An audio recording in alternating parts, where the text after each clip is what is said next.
Hey everybody, how's it going? Bringing you another beginner's video today. This will be the number 2 in the series. Last video we just went over the user interface, what all these buttons mean and whatnot. I believe we went over all of them.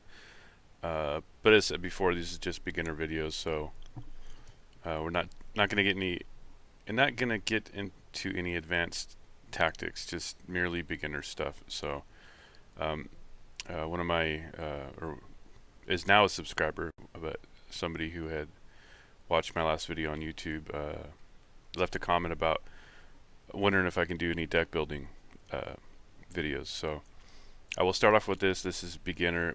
I'll do an advanced one in the future, but I'll just go over the basics in this video, and I'll go ahead and remove my webcam so you guys can see everything. Just want it up so I can say hi to you guys in the first place. So let's go ahead and get rid of that first of all. And not to mention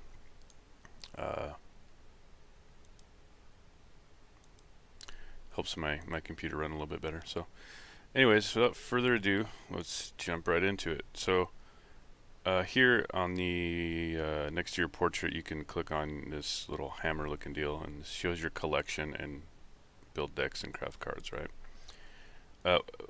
One other thing I will mention about getting your card collection up to in order to build decks is really go through that story mode all the way, and you'll get a lot of cards. And then try to just do some solo arenas to get card packs rather than spending your gold, and you can build your collection up pretty fast that way.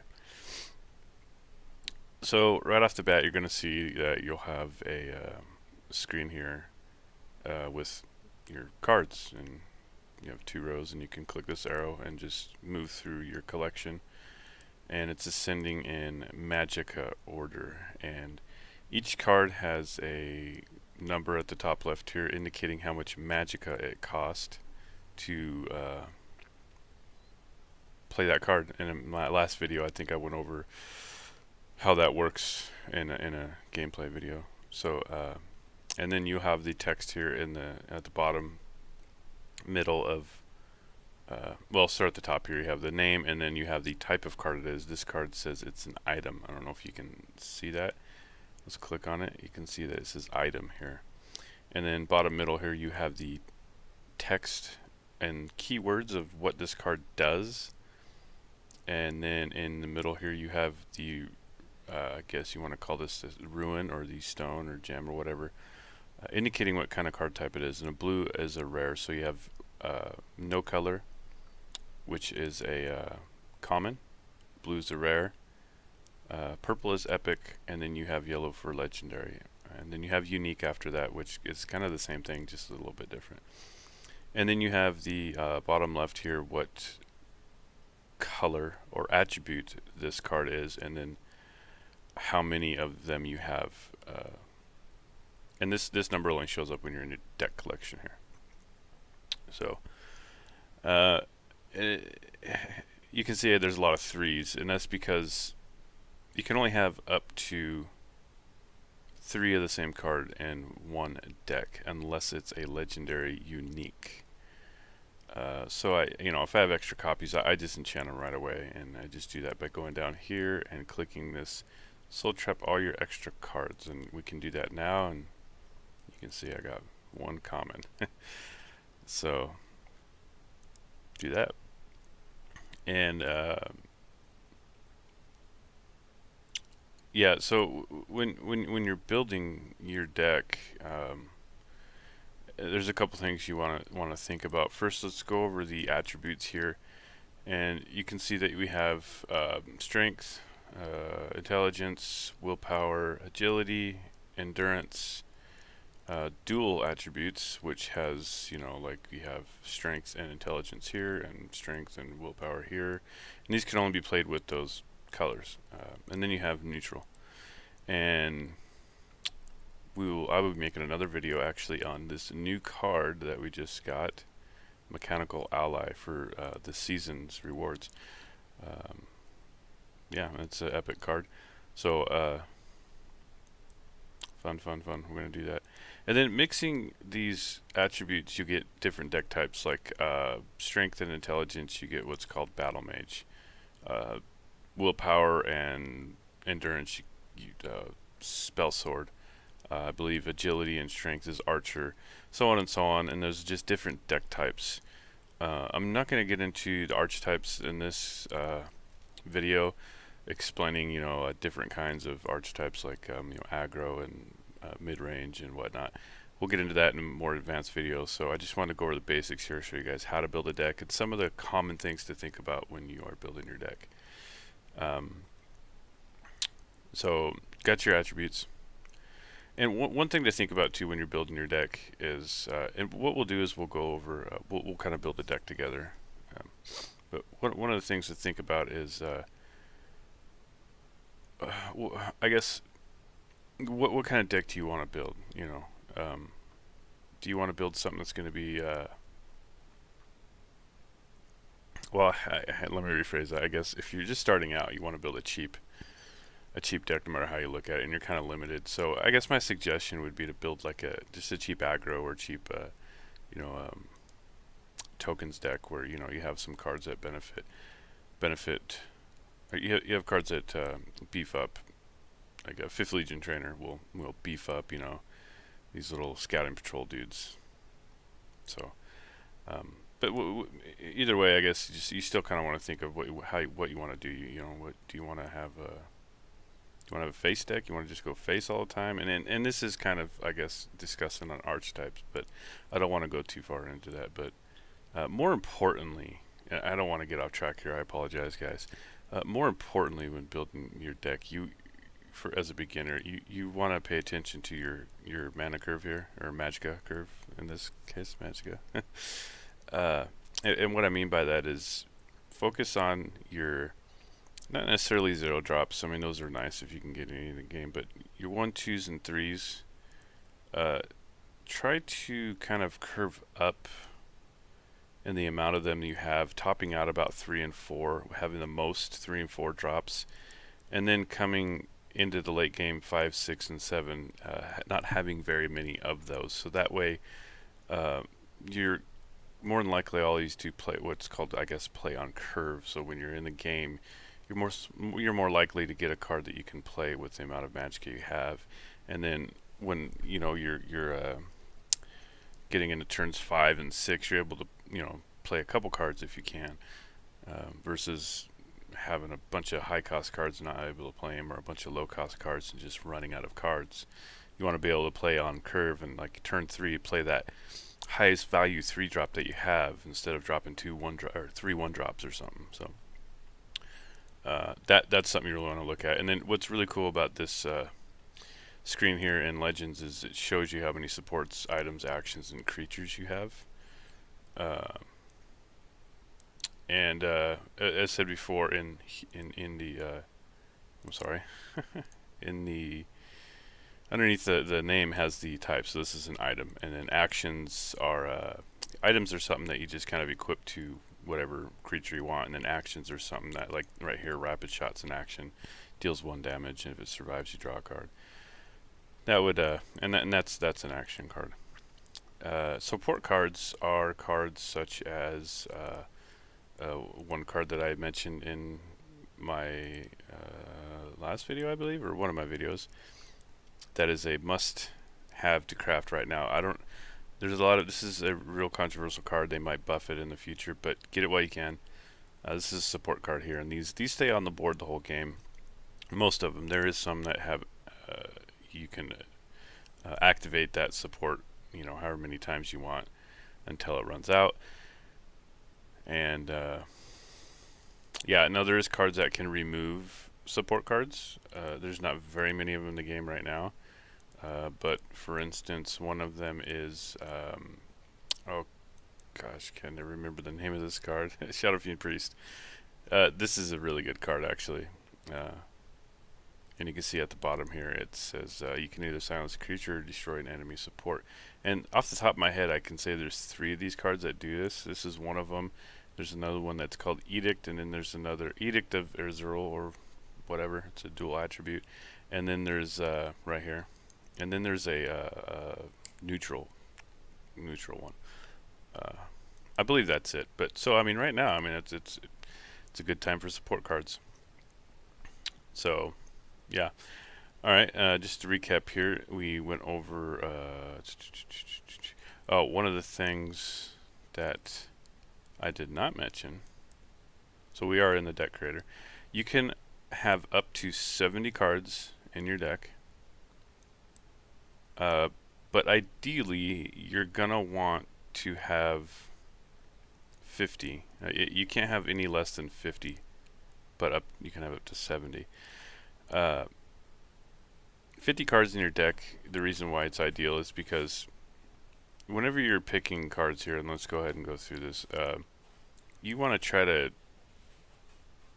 have as many of them as you can, obviously. So Fifth Legion Trainer is a good card. We want 3 of them. So this increases our chances of drawing this card. Now, if you have a list of cards, you have 30 different kinds of cards, then your chances of drawing that card are going to be even less because you have a bunch of different kinds. Now, if you have a bunch of cards, if you have, how do I explain this? If you have 3 of every kind, then you're only at about 17. You have 17 different types of cards, so your chances of drawing what you need are way greater. And I'll kind of go over that here. Let's just go ahead and create a deck. So Kvetch Soldier, we're just building a tokens deck here is all. It's just a real simple, real cheap tokens deck. Oh, see, I should have got one more scouting patrol. There we go. And so 5th Legion Trainer, Kvetch Soldier, Scouting Patrol.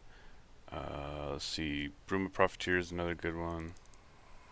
Let's move on here. Pack Wolf is okay. It's kind of like a scouting patrol, but you get a 2/2 and then a 1/1. So for one more magicka. Pit Line's very good, but it's an epic, so we're not going to put it in this deck. You can read the text and see for yourself how good it is. Resolute Ally is a common, so we'll throw it in here. We're probably going to have the majority of yellow cards, so we'll just throw that in here. Moving on, let's see. Eastmarch Crusader. I'd say it's okay to throw in this deck because I don't believe we're going to have any card draw, so if you happen to have more health than if you happen to have Broke a Ruin, you get some value out of this guy, so we'll throw him in there. Not necessarily fitting the bill for a tokens deck, but just for the card draw, it's nice. Divine Fervor, of course, we talked about. Let's throw that in there. Imperial Reinforcements is a must-have for a token deck. Warcry, possibly, if you want. It's a nice little surprise at the end of the game. Piercing Javelin's a must-have for any willpower deck you run, any yellow deck. It's just such a powerful card that it's prophecy, so it could really, really turn the game. So we're going to put that in there. And then Golden Saint for the last willpower card. And for this one, we're going to do a Spell Sword, which will be willpower and endurance. And you can see we got 33 cards, so we're already over half of our deck is yellow. So cards like Resolute Ally will most likely proc. Deadly Drawer, good 1-cost 1/1 with lethal, so it's something that you want to put. Somebody drops down a big creature in the lane and you have nothing there, you can drop Deadly Drawer down there to contest it. Deathless Drawer, I don't know if I'm pronouncing that right. Another good one for token deck. Let's move forward here. Windkeep Spell Sword. It's a common. Haunting Spirit is a good one to have in a tokens deck as well, because you often have a lot of creatures on the board that when this procs, because of the last gasp ability, you buff up one of your creatures. Bruma Profiteer, Bruma Armorer possibility, but let's see, let's move forward here and see what else we have. Yeah, I think we're gonna go Midnight Sweep's a must-have. We're gonna put that in our deck. It's kind of like a mini Golden Saint, but you don't have to have more health than your opponent.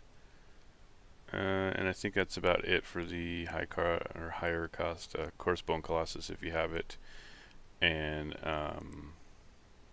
Black Marsh Warden if you have it. But we're going to do a kind of a basic deck here. So we have 2 more picks. Let's go ahead and just pick Young Mammoth. 2 of those. So as you can see here, our deck list is not very big. So for odds, you know, when you're playing that, that's very good. Our chances of drawing any of these is very high because of that. So let's go ahead and jump into a match since we built this, and we'll just say we'll just drop this down as test. And when you click on this up here on the top right, you can see your curve and all your stuff here, creatures, actions, and so forth. And you can see this is the curve I was talking about. It's kind of what you want, right? And you can pick your portrait here, and we'll just go ahead and pick yeah, we'll pick this chick since we have Golden Saints in our deck, right? So okay, so let's just jump in and play a quick game with this, and just for you know, video purposes and beginner video purposes at that, we're just going to jump into a practice game just to kind of show you how this deck would work. And we'll go ahead and do a adept. We'll do an intermediate here. Yeah, that way I can really show off this deck's potential. This is a really good deck to start out with, having the tokens. There are a lot of good decks out there, and I will put a link in the description for a website you can go to help you out with deck building and whatnot, and different kinds of decks.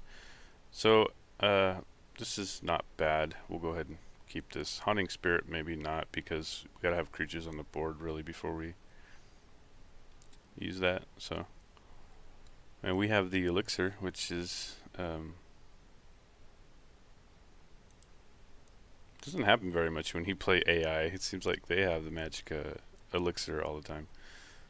So there we go. So we'll drop down our Kvatch Soldier there. Should trade.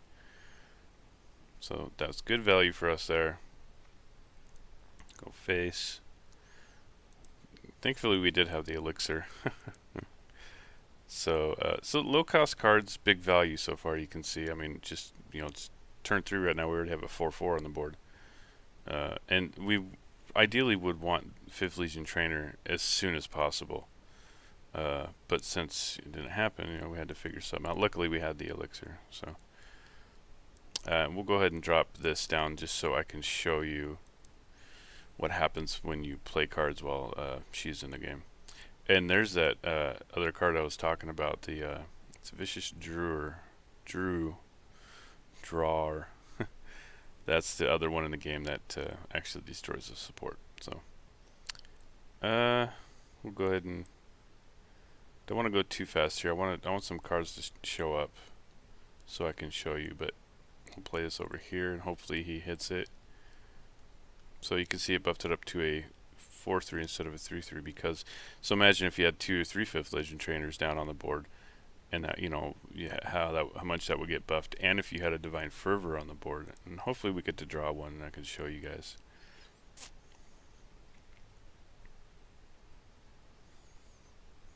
And now all of a sudden that 1/3 is a 4/6 because of our Haunting Spirit. And this is where it gets really cool here, when you really start flooding the board and you have cards such as 5th Legion Trainer that buff other cards.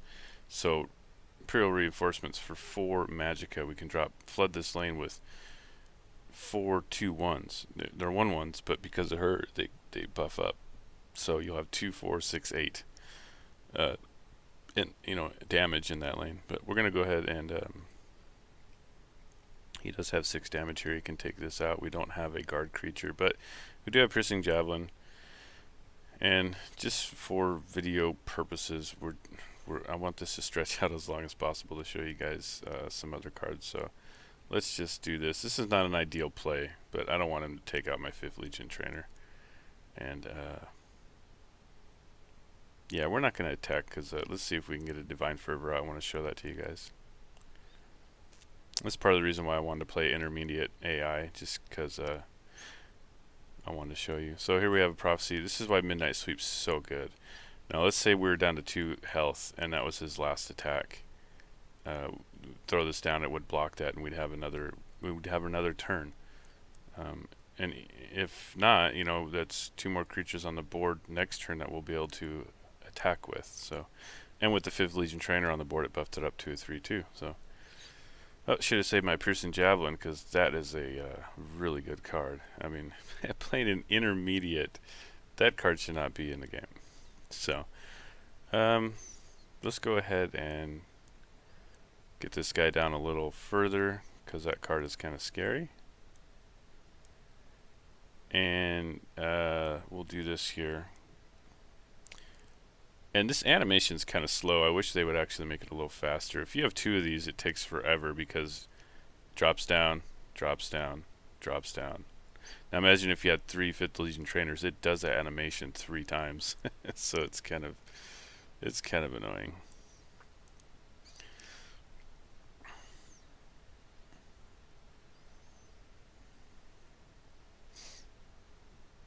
Alright, now I'll show you guys here. Okay. So we have 4, 5, 6, 7, 8, 9, 10, 11, 12. Yeah, don't want to lose this game here, but check this out. This Deathless Jar, he has a 2/1, right? And he summons another 1/1. Now because we're summoning, it busts him again because of our 5th Legion Trainer. Let's see here.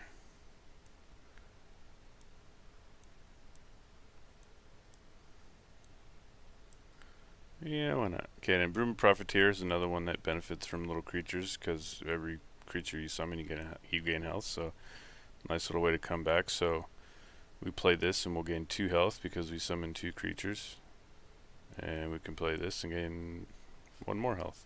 And everything we're dropping is getting buffed because of our 5th Legion Trainer. It would be nice to get Divine Fervor next turn, so I can show you guys here and buff up all my creatures.